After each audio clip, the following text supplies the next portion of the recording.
Salut à tous, deuxième journée du tournoi international U15 du Conseil Général, une journée moins favorable au club guadeloupéen et pour cause, toutes les sélections de la Guadeloupe ont échoué aux portes des quarts de finale. 2-0 pour Marie-Galante, défait tout simplement par la Guyane. La Guadeloupe s'est inclinée 1-0 face aux États-Unis et puis la sélection de la Bastère qui elle aussi s'est inclinée 2-0 face aux Brésiliens de Fluminense. Avec moi ce soir pour en parler, tout simplement un grand monsieur, monsieur Fumon, on l'appelle comme ça, monsieur Fumon, mais c'est Sylvain Fumon.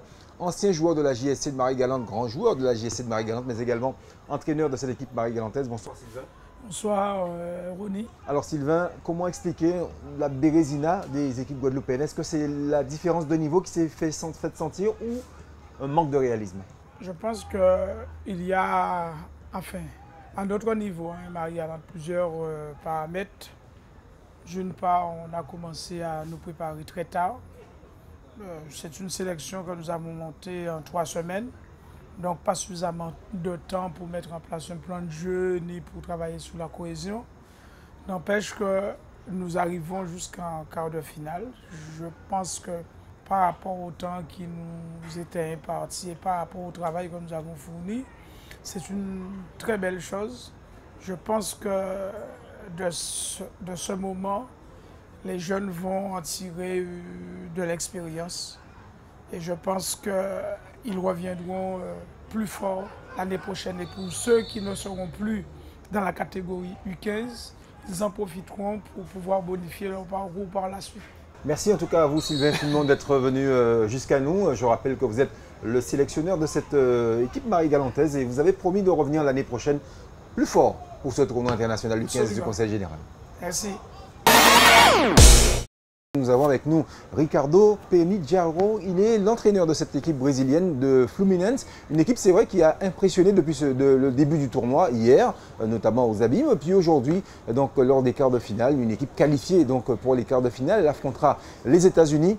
Alors Ricardo, dites-nous un peu la force de cette équipe brésilienne. Primeiramente, eu gostaria de agradecer a oportunidade. Alors tout d'abord, ils aimeraient remercier cette opportunité. Eu acho que a coisa mais importante desse time é o nosso grupo, é a união que a gente tem. Le plus important dans cette équipe, c'est leur union dans le groupe. E o trabalho que a gente vem fazendo durante o ano e procurando sempre aplicar. Et c'est un travail qu'ils font depuis toute l'année et qu'ils essayent d'appliquer à chaque match. On sait, Ricardo, que le centre de formation de Fluminense est l'un des tout meilleurs centres de formation au Brésil. On a eu la démonstration ici. Est-ce que vous avez un peu pu comparer ce que vous faites au Brésil avec ce qui se passe par exemple en Europe? Vous avez évolué également en Europe. Ils pensent que Fluminense est aujourd'hui au Brésil un des 5 meilleurs secteurs en catégorie de base, les U15. Donc les U15, catégorie de base pour eux, c'est les U15. Donc ils font partie des 5 meilleurs au Brésil. Uma comparação que eu posso fazer com o futebol europeu onde eu trabalhei foi justamente o nosso futsal. Temos uma grande escola de futsal onde o garoto começa com 5, 6 anos de idade. Alors, il trouve que la comparaison qu'il peut faire, c'est surtout par rapport au futsal, où chez eux, ils démarrent très tôt, dès l'âge de 6-7 ans. Est-ce que, Ricardo, vous avez une idée du niveau du football guadeloupéen, que vous avez pu voir un peu les sélections guadeloupéennes, les différentes sélections guadeloupéennes? Comment vous trouvez le niveau ici en Guadeloupe? Essa última equipe que a gente jogou é uma equipe bem preparada. La dernière équipe, justement, qu'il a vue là, ce soir, ils sont très bien préparés. Jogadores bem aplicados, les joueurs sont très appliqués, com a marcação alta, avec une bonne défense. Donc c'était la sélection de la Bastère qui l'a battu sur le score de 2-0. Est-ce qu'ils sont venus, vous êtes venus ici pour remporter ce tournoi? A gente veio para dar continuidade ao nosso processo de crescimento. Ils sont venus pour donner continuité à leur projet qui développe au Brésil. Merci à vous, en tout cas, Ricardo Penigiaro. Je rappelle que vous êtes l'entraîneur de cette belle équipe de Fluminense, une équipe qualifiée pour les demi-finales qui auront lieu demain après-midi. Je le disais en préambule, une journée difficile pour les sélections guadeloupéennes. La Bastère battue, la Guadeloupe battue, mais également Marie-Galante. Toutes nos sélections se fait éliminer aux portes des demi-finales. Avec moi pour en parler un peu, pour une espèce d'analyse globale de la situation, mais Philippe Garin. Bonsoir Philippe. Bonsoir Ronnie. Alors Philippe, on peut dire que c'est la bérésina pour les clubs guadeloupéens. Ils sont tous passés à la trappe aux portes des demi-finales. C'est vrai qu'on attendait beaucoup plus de cette sélection de Guadeloupe, notamment les gamins de Franck Louis, mais c'est vrai que c'était un petit peu plus compliqué parce qu'on a haussé le niveau sous cette compétition. Vous voyez sur une pelouse quand même de haut niveau, avec une pelouse bien garnie, et les Guadeloupéens n'ont pas su hausser le niveau face à des armadas en tout cas européennes. Cela dit, j'ai vu le match entre la Guadeloupe et les États-Unis. La domination était quand même du côté guadeloupéen, la possession de balle, mais également les actions. Il a juste manqué de la finition.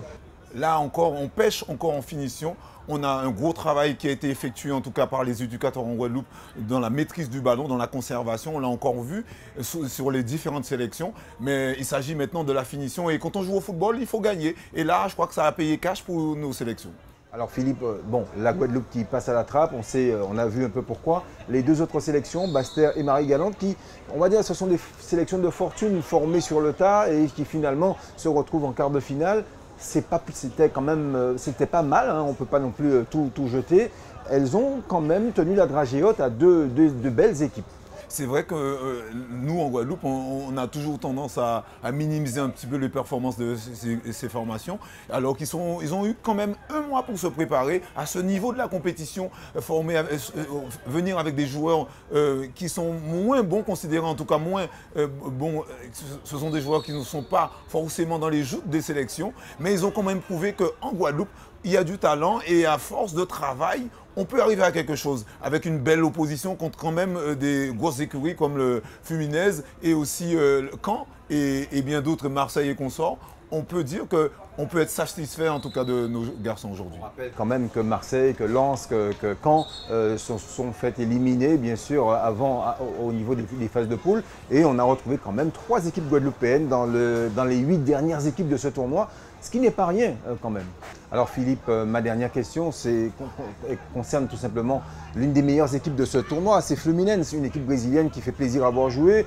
Tactiquement, techniquement, on connaît les Brésiliens, on connaît la force des Brésiliens, mais encore une fois, cette équipe brésilienne a démontré toute sa classe, on dira, dans ces quarts de finale. On peut dire merci aux Brésiliens. Là, ça fait un bout de temps qu'on attendait cette équipe brésilienne sous notre sol. Et là encore, on a vu quand même une belle démonstration de football, des jeux en 1-2, de conservation, de maîtrise collective. Et là, je pense que les supporters et tout le public a eu pour les yeux grands ouverts, en tout cas, pour apprécier ce qu'on attend, ce qu'on aime du Brésil, ce qu'on n'a pas vu en Coupe du Monde l'an dernier. Et là, je pense qu'on a retrouvé quand même une jeune formation brésilienne. Et c'est la pépite du football brésilien qui s'est exprimée en Guadeloupe. Et là, je pense que pour les phases finales, encore pour la demi-finale de demain, on peut se dire que cerise sur le gâteau. Cerise sur le gâteau, donc le Brésil qualifié pour les demi-finales. Basse-Terre qui passe à la trappe, mais les Basse-Terriens ont quand même été valeureux. On les salue d'ailleurs et puis on se retrouve bien entendu demain pour les demi-finales de ce tournoi international U15 du Conseil Général qui promettent du beau spectacle.